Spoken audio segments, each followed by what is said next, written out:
Hey folks, welcome back to The Drink Tank, brought to you by Valuetainment's The Unusual Suspects, a show that is definitely not just an excuse for me to drink hard liquor during the workday.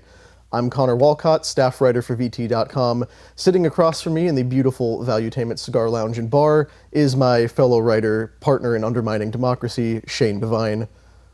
Good to have you here, Shane. Yeah, so here we're talking about Just Stop Oil, climate protesters, and the general shenanigans that we've seen around the last couple weeks in primarily the UK, but you just wrote a report yesterday about something that happened in the US. Yes, it is international with these people trying to tear down everything Western culture stands for. But before we get into that, if you're new here, make sure to subscribe to the channel for more Drink Tank, more Unusual Suspects. Shane, are you a golf fan at all? Do you watch golf regularly? No. Neither do I. My grandfather is, of course. Everyone's grandfathers are. And I know a guy who works closely with PGA, so he's filled me in on a lot of it, but you know, I don't watch it regularly, but apparently you were watching it yesterday. I was not watching golf either. It takes a lot for me to pay attention to things that go on in the golf world. Crazy climate protesters disrupting the PGA Tour Championship is definitely on that list. This weekend, and you can read all about this at VT.com as well, a small group of protesters from the Extinction Rebellion movement ran out onto the green on the 18th hole, disrupted Scotty Scheffler as he was about to take his final swing, and they set off smoke canisters, caused a problem. Ultimately, they got tackled to the ground, arrested in less than 5 minutes. It's actually very funny if you go see it, because you think these people who are trying to change the world would be a little bit stronger, but they fold like wet cardboard as soon as a cop lays a hand on them. But this is not the first time we've seen this. The US Open was disrupted a few months ago with a large group of protesters chanting, screaming in the audience. One dude glued his feet to the floor of the stadium. And this is a common tactic where these people show up, they disrupt big public events, they raise hell, wave signs, and glue themselves to objects just to slow down the process of getting them out there. And it is insane how they keep doing this, because it's all in support of the notion that the planet's on fire, we have less than 10 years to save ourselves, and we're all about to die. Yeah, and that never happens, but they keep protesting.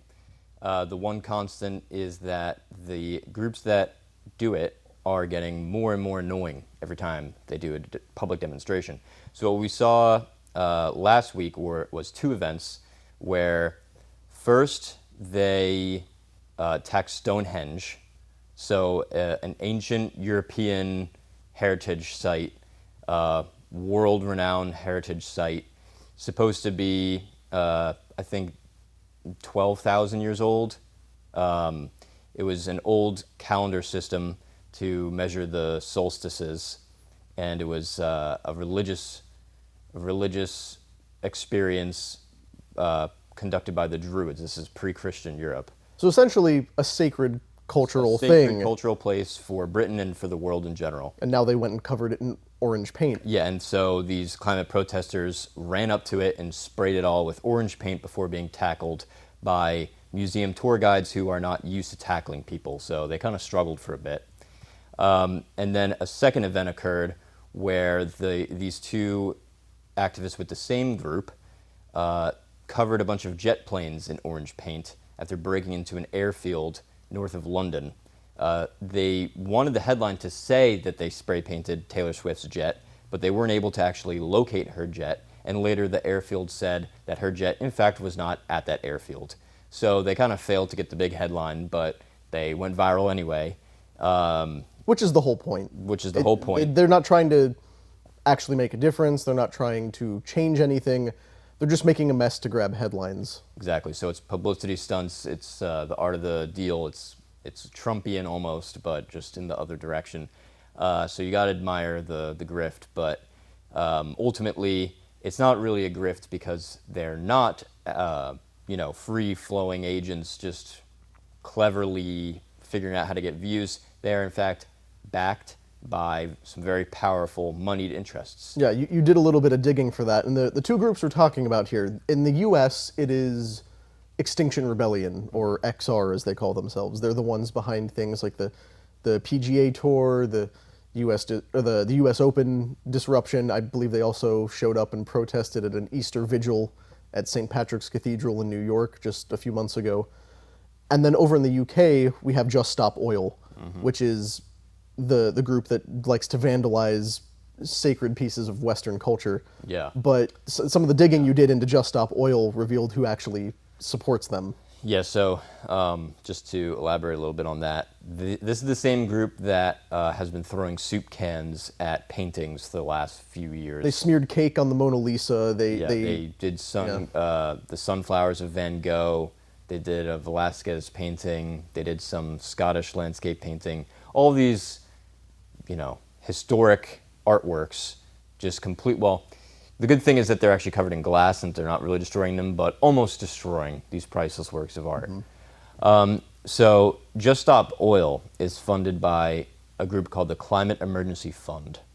And the Climate Emergency Fund was started by Eileen Getty. And how did the Gettys make their money again? So her grandfather was J. Paul Getty, who was a billionaire oil magnate operating in California. If you go to Los Angeles today, you can go to the Getty Villa, which is a gigantic neoclassical museum hosting tons of works of art, just like the ones they're vandalizing over in the UK, except for some reason they don't go and vandalize those works of art. Wait, so the granddaughter of an oil tycoon is funding climate activists? Yes. Wow. So funny how that works. She obviously has a lot of internalized guilt and is also a degenerate baby boomer who thinks the only way to become validated in the world is by tearing things down rather than building things up. And so she's been throwing money at this group and has been helping them fundraise and collect donations from other bigger groups such as Hillary Clinton's Onward Together Foundation, as well as Abigail Disney, Adam McKay, who's a screenwriter and former attorney of Harvey Weinstein, didn't know that. And, upstanding guy right upstanding there. Guy, big left-wing socialist radical guy.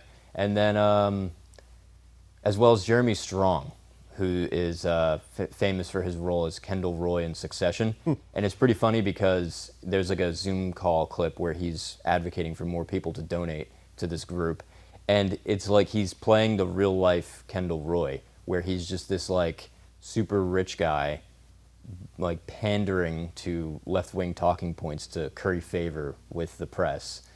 And it just seems very disingenuous. He seemed like a cool guy. It's like a shame, but and if you want to fit in Hollywood, that's how you have to be. The last time we sat down here, we talked about all the funding behind the on-campus pro-Palestine protests of how, it goes all the way back up to Soros and other super wealthy people, Rockefellers, that kind of thing.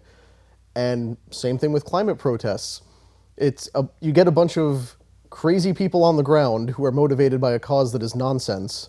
You throw a bunch of money at them from rich people up at the top who want them to start tearing things down, and they'll go ahead and start causing chaos for you. Yeah. And like you mentioned, they've been going into museums and other places that you used to expect dignified behavior, throwing cans of soup, smearing cake, trying to smash the glass with hammers. Like, these are people who are really out to cause destruction. Right. And they're like, oh no, we vandalized Stonehenge with with flour-based paint, so it's not gonna leave a permanent mark. Also, notice how they only attack Western art and Exactly. Western cultural sites. It's never a mosque. Yeah, that's exactly what I was gonna get. The pyramids. There's no display of Islamic African art. Yeah, or the disgusting modern art where it's just weird shapes.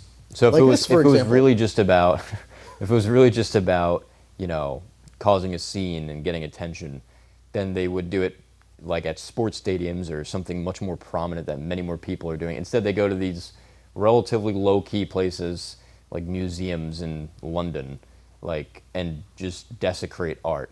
There's something deeper going on, as well as with the entire environmentalist ideology. It's not simply because they genuinely believe that temperatures are rising and that we have to act.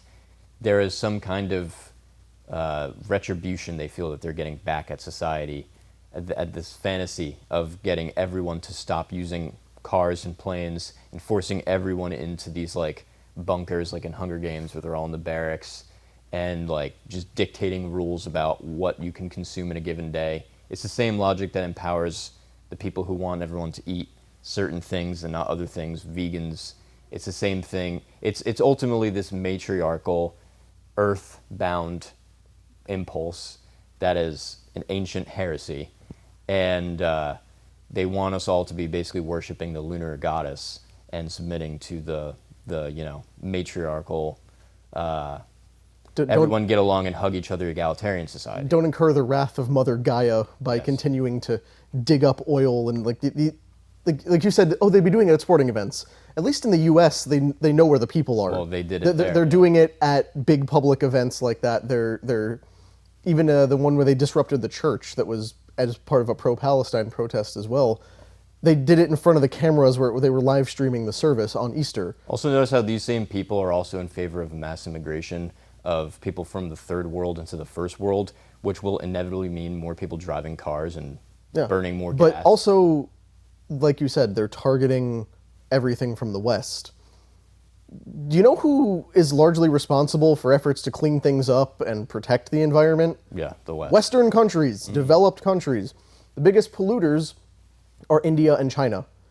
So when they try to dress it up as, climate change, denial, and pollution, it's all just a symptom of global white supremacy. Mm-hmm. Well, if anyone is responsible for man-made climate change, which it's not even confirmed that's a real thing, it's certainly not white people, or at least not white people alone. Right. But, of course, they're not willing to admit that. The attack seems to be 100%. And not only is it just the attack, but at the highest levels, at the UN and at other climate conferences, it's widely accepted as the legitimate path forward to allow China and India to develop their industrial capacities to further permit them for the next 20 years plus to continue destroying their environments so that they can catch up to the West.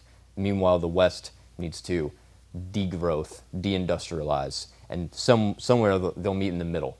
So they're not even hiding the fact that it is ultimately this kind of leveling out, this kind of communistic initiative. It's if they were truly just dedicated to lowering temperatures, it would be net ban on everything immediately. Not, okay, you guys can keep doing it for 20 more years as you like develop your countries. It's like, no, this is obviously a political movement. Yeah, we are being controlled from the top down by third worldists, people who buy into this Maoist idea of the third world is where all the goodness is, and the developed world is bad and oppressive. So we bring them down, and then somehow we'll, like you said, meet in the middle.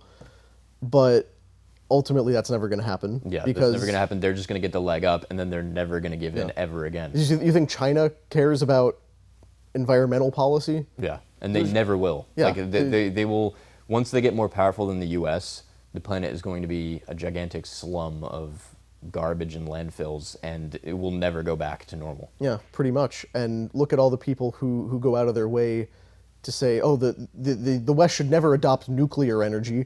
It's an environmental catastrophe. Instead, we should cover our mountainsides in solar panels because that looks so much better than a single nuclear power plant. Yeah, the nuclear power thing is it's a very big tell because like Extinction Rebellion, the group that you were talking about at the PGA, they have full support for a full ban on nuclear power.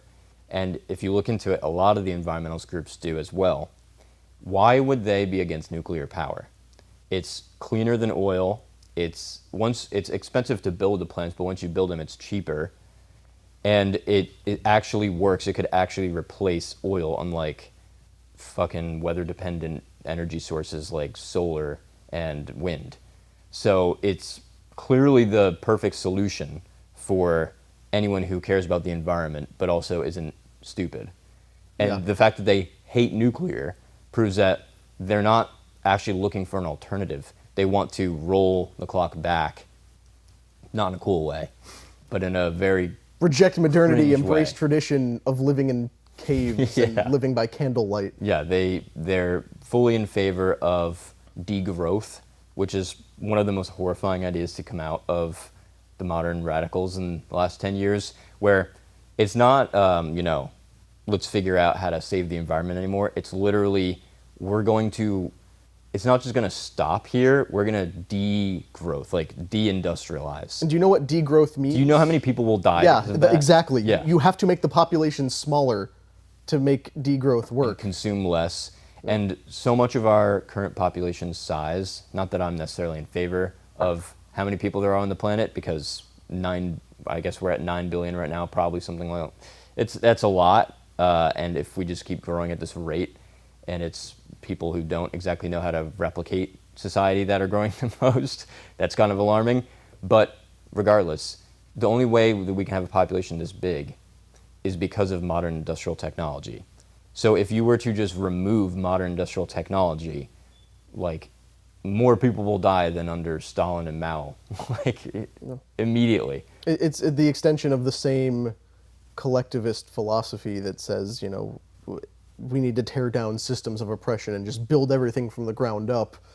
But the only way to build from the ground up is to tear everything down to the ground, and millions of people will die along the way. Mm-hmm. And it's the exact same thing we've seen in so many other cases where, why is all the big money behind this? Why are so many people, you would assume Eileen Getty, like you said. Degenerate boomer. Yeah, there's been statements made by a lot her, of it is psychological. by her and her people that are like, she never worked in the family business. She never Probably never worked ever. Yeah, presumably Doing anything. But she was never involved in oil. So why this guilt? And I think she's the perfect example of what we're talking about here. Is that she spent her youth sleeping with rock stars. Exactly. That's like common. But she carries this, my family dredged up oil and ruined the planet, and now I must use their ill-gotten gains to help restore what was damaged. In the same way, the climate activists see the West more broadly as everything we've gotten was because of exploitation of the earth, of other people. It all needs to be torn down so that we can regress back to what we should be, which is, simple subsistence farmers living in a cave somewhere, in harmony with the universe. We walk barefoot in the grass to be more in touch with the earth spirit. Yeah, which is barefoot billionaires. I'm grounding today. Mm-hmm. But the only way to do that is to drag everybody back. And then when they encounter, hey, I actually like the way life is right now. I enjoy the modern world. I like the benefits of all the technology we've come up with. Well, that's unacceptable for them. They just want an excuse to be failures. That's basically what it comes down to. Because it would be such a relief and such a easing of the burden on one's shoulders if it turns out, actually, guys, all of society and all of the metrics to grade a successful person are now abolished, and we all have to just stop everything we're doing and like cuddle and huddle as we help the planet. That is like, it's a fantasy of the end times where nothing matters anymore, and we can completely be free of judgment and of any kind of hierarchy. Yeah, we would assume that somebody who's willing to champion this cause would actually want to be, able to stand up for it. They'd want the backbone to stand up to oppressive systems, and you could almost respect it if these people were, strong in their convictions or anything, but they're not. Not only are they hypocritical in that they constantly benefit from the existence of products that are based on oil and fossil fuels, but they're also physically and mentally weak. Like I said, the PGA protesters crumpled immediately. As soon as a single cop laid a hand on a guy, it was like on the ground. They're not like practicing like a paleo diet. And yeah, these are full on like cavemen. They're watch the videos of who's doing this. It's not conventionally attractive women and not conventionally strong men. Mm-hmm. It's very weak and effeminate men and women who aren't all that good looking, and that's kind of who is attracted to these movements. Largely psychological. Yes, they are bonding together over the climate as their single unifying principle because they can't succeed anywhere else. And that's why I think they're going to fail unless the money behind them continues pushing and it's just a steady drip of wearing things down. Mm-hmm. But it's an act of cultural suicide when they're trying to smash the things that matter. Okay, Stonehenge, great. I've never seen Stonehenge. I've never been to the UK. I'd love to go sometime, but it hurts to see something like Stonehenge vandalized because it is a significant thing. The purpose of Stonehenge, the way it was built, and the fact that it's still largely a mystery how it got put up that way, it's a symbol of something so much bigger than any of these people will ever accomplish in their lives. It's also one of the only things of its kind left. That's what makes it valuable. It's a small fragment of a long forgotten past. Why not destroy a supermarket? There's billions on every street corner. The earth is covered in them. They're ugly. Or gas stations or strip malls or whatever. Those contribute far more to environmental destruction, and like they are very, very common, so we wouldn't miss one if they went away. But instead they go for this extremely valuable, scarce thing. It's just so backwards. Yeah, and it's a tragedy. Fortunately, It has nothing to do with climate change. Yeah, fortunately the paintings have been cleaned up, but the fact that governments throughout the West are so soft that they will not stop these people. These people walk into museums with cans of soup. Everybody sees them coming in. You see the T-shirts, you see the signs, you know what they're there to do, and nothing happens to them. Yeah. And that's a very frustrating fact for us. So I think it's time somebody starts cracking down a little bit more on that. But at the same time, let's clean up trash. You know, like it's not the worst thing in the world to want the earth to be clean. I'm not trying to fault them for that.